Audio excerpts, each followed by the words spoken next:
कांग्रेस नेता नाना पटोले ने राज्य की महायुति सरकार पर ओबीसी समाज के साथ धोखाधड़ी का आरोप लगाया है।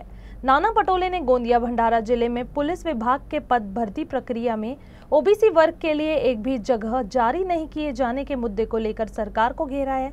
उन्होंने कहा कि राज्य सरकार ओबीसी के साथ होने का केवल दिखावा करती है।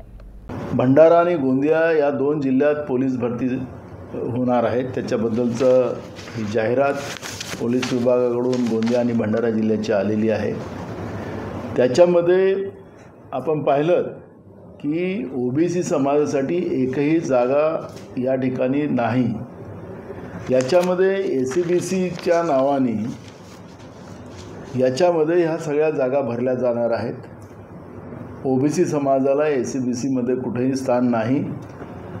आणि जे वारंवार फडणवीस सरकार सांगते की आम्ही ओबीसीच्या पाठीशी आहोत, तर ओबीसीच्या मुलामुलींच्या नोकऱ्यांतले अधिकार, शिक्षणातले अधिकार कसे हिसकावून घेतले जात आहे याचं हे सर्वात मोठं उदाहरण आपल्या सगळ्यांच्या समोर मी या ठिकाणी मांडतो आहे। इसके साथ ही नाना पटोले कांग्रेस सांसद प्रशांत पडोले के विवादित वक्तव्य का बचाव करते नजर आए। मीडिया द्वारा पूछे गए सवाल पर उन्होंने स्पष्ट तो कुछ नहीं किया, लेकिन सरकार पर अपनी नाराजगी जताई।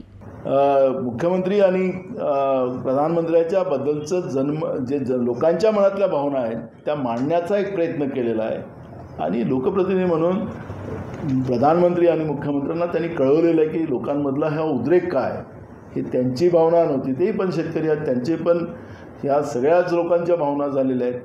त्यामुळे महाराष्ट्रात नेपाळ होऊ नये, देशात नेपाळ होऊ नये अशी भूमिका खासदारांनी मांडलेली आहे। त्याला समजा त्या भावना शेतकऱ्यांच्या मांडणाऱ्या लोकप्रतिनिधीला प्रधानमंत्री किंवा मुख्यमंत्री आणि भाजप हे त्याला अदरवाईज घेत असतील तो त्यांचा प्रश्न आहे, पण ती जनभावना त्यांनी मांडलेली आहे, हे त्याच्यातली वस्तुस्थिती आहे।